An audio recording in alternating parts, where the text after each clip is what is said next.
Hey everybody, welcome back to the channel. It's the Appliance Fixer Guy. Kind of a different perspective on this video, but a special video nonetheless. We're fixing an oven, but not just any oven. We're fixing one that belongs to a lady who was just royally ripped off by an alleged quote-unquote handyman or appliance repairman. The lady who owns the oven was charged $350 for a service where, get this, the guy didn't fix anything. He just spliced two wires together to stop an error code from populating, stole her igniter, charged her $350, told her he was going to get a part, and then left and never came back. Unbelievable, right? So instead of actually diagnosing and repairing the problem, this guy just gets a quick buck. Unfortunately, that's a story I hear all too often in appliance repair, but today we're going to get it done right, and I'm going to show you exactly what I did to mediate this. So I've got a new igniter here. I'm going to swap this one out. Now I did lose a little money on this. I didn't charge the customer anything for this repair, and honestly I probably could have charged for the part and labor. But you know what? This customer gave me a 5-star review on Google and was insanely thankful. So I've got a customer for life. And that's the kind of business I want to run. And hey, I'm all about showing you how to get things done the right way.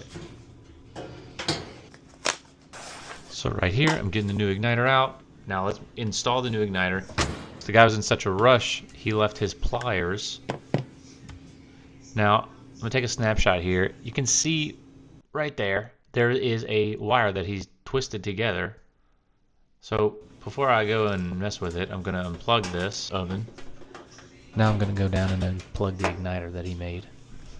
Now I apologize for the lighting, but we're in somebody's house, so it's the best that we can get. I'm going to unplug the jerry rig that he did here. Now along with the igniter, he also took most of the wiring, so I had to add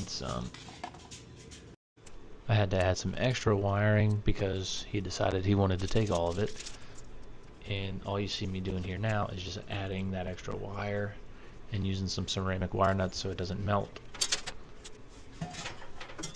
Now I'm going to feed the wire through the space where the igniter is supposed to be, plug it up, and I'm going to go back up top.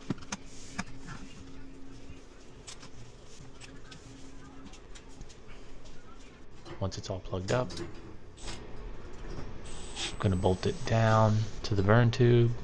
Make sure the wires aren't tangled up behind the gas valve. Don't forget to hit that like button, subscribe for more how-to videos, drop a comment if you've ever been ripped off by a repairman or had a similar experience. Now we're going to plug in the oven, set it to 350, and see what happens.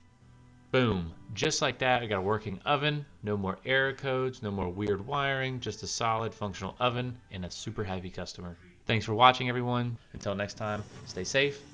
Peace.